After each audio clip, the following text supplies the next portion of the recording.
hunters and foragers. The frontier was everywhere.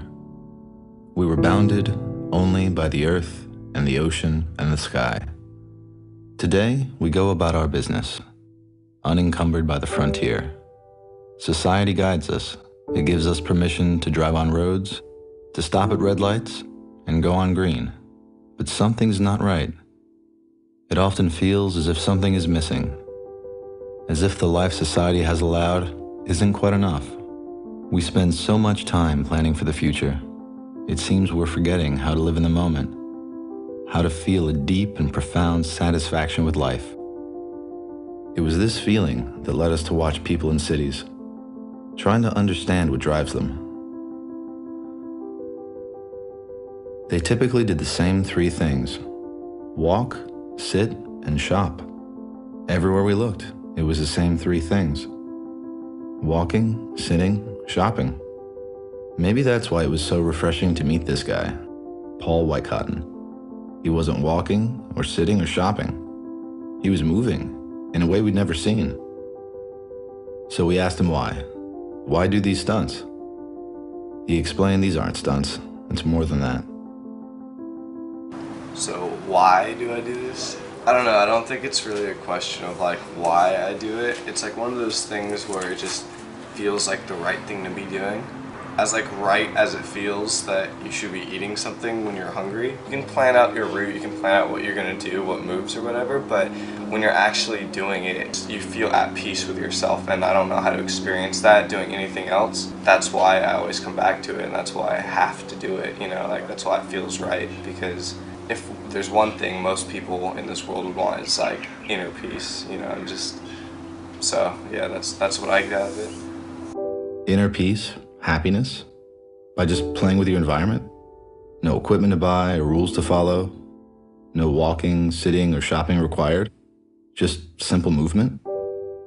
That's the key to inner peace and happiness? Really? Paul offered to show us what he meant, so we took him up on it. And you know what? Turns out that playing with the world is a lot of fun. Bit by bit, we started to get it. Learned to face our fears, kept at it, got better, and started to understand what Paul was talking about. After that, we were hooked. So, with a borrowed camera and enough money for a tank of gas, we started filming.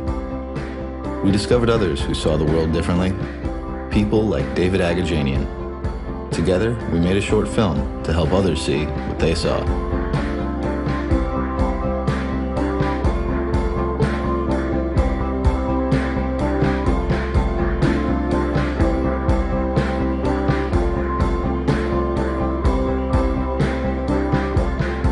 We were all happy with the results, but we had to return the borrowed camera. Our gas money was half gone, and we still wanted to film more people. We realized that if we wanted to keep filming, we needed funding. A friend recommended we try Kickstarter, a website for crowdsourced fundraising. We could tell people about our film idea. If they liked it, they'd back our project, in exchange for a copy when it was finished. We posted our video, offered rewards for backing the project, and to our great surprise, we raised $11,000. We could now afford filmmaking equipment, travel, and had the resources to find more people like Paul and David. Our first edition was Jacob Sile. He was a character and loved natural movement. Next up, Lonnie Tisdale. He was all about efficiency, getting from point A to point B as quickly as possible.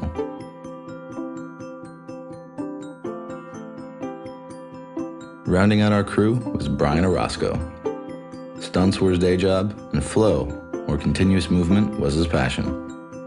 With equipment, travel budget, and athletes ready, we planned to tour the West Coast. Starting in San Diego, we'd head up the coast towards LA, spend a few days in San Francisco, swing by Seattle, and end our tour at Burning Man, a massive interactive art festival in Nevada celebrating radical self-expression. You'll hear people call it like free running or the art du déplacement, art of displacement, urban sprinking. Like, there's so many different types of like movement that people do, and they just give it these fancy names. But The spirit's the same all the way through. Parkour. Parkour is the discipline of overcoming obstacles in one's path using only the human body. In general, it's an art of movement. It's the art of movement, learning how to master your body and master your ability to interact with obstacles in your environment, moving through different environments and learning how to move creatively and express yourself through movement. I think it encompasses all of those things.